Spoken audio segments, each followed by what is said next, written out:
Malgré des sursauts provoqués par les déclarations et promesses de Patrick Drahi, l'action Altice continue à sérieusement dévisser.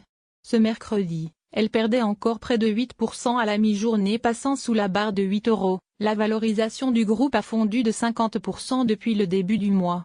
Un cauchemar pour les actionnaires, surtout les plus petits. Évidemment, une telle chute suscite des idées judiciaires. Des actionnaires annoncent leur intention de déposer plainte à Paris. Selon leur conseil Frédéric Carrel-Canoaille, une cinquantaine d'actionnaires l'ont sollicité. La plainte vise le chef de diffusion d'informations fausses ou trompeuses. Les actionnaires estiment par ailleurs qu'Altis a minoré sa dette et affirmé à tort avoir un contrôle absolu sur cette dernière. Un opportunisme qui ulcère quelque peu le groupe, qui n'a pas tardé à réagir avec force.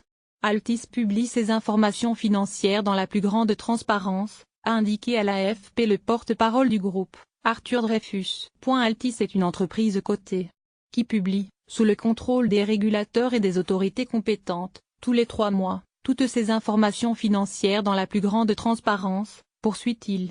Nous invitons donc à la plus grande prudence sur ce qui s'apparente être surtout une manipulation, une manœuvre malveillante de communication et une tentative de déstabilisation médiatique, a-t-il ajouté. Le niveau de la dette et ses origines, les acquisitions multiples du groupe, n'ont en effet jamais été un secret, et ce n'est pas comme si Altis avait perdu brutalement 30% d'EBITDA en un trimestre.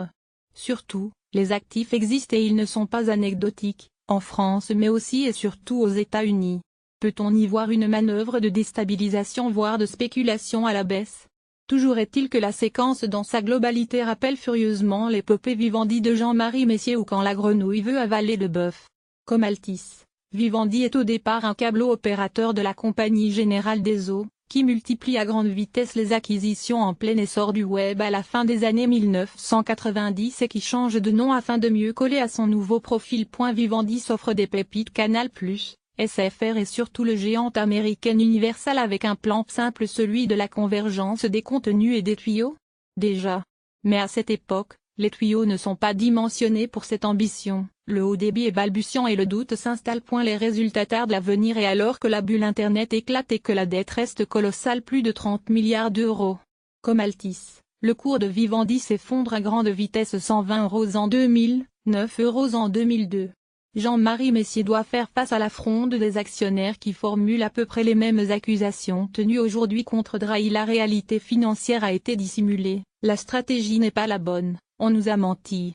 Après plusieurs démissions au sein du conseil d'administration, J6M finit par quitter le groupe. La comparaison doit s'arrêter là, car si Vivendi avait raison trop tôt, la convergence est la seule stratégie à adopter par les opérateurs afin que leurs tuyaux ne soient pas des simples commodités. Altis a aujourd'hui théoriquement toutes les cartes en main pour réussir le très haut débit fixe et mobile via des réseaux à grande couverture dont la co s'est améliorée, les contenus premium.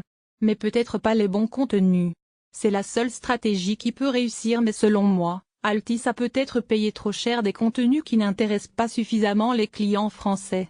La Ligue 1 intéresse bien plus que le championnat anglais par exemple.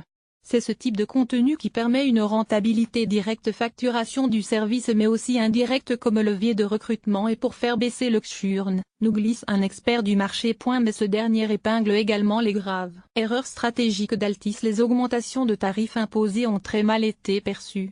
Ils se sont tirés une balle dans le pied. Si on y ajoute la mauvaise image qui reste accrochée au groupe suite à ses déboires de qualité de service, la reconquête sera difficile.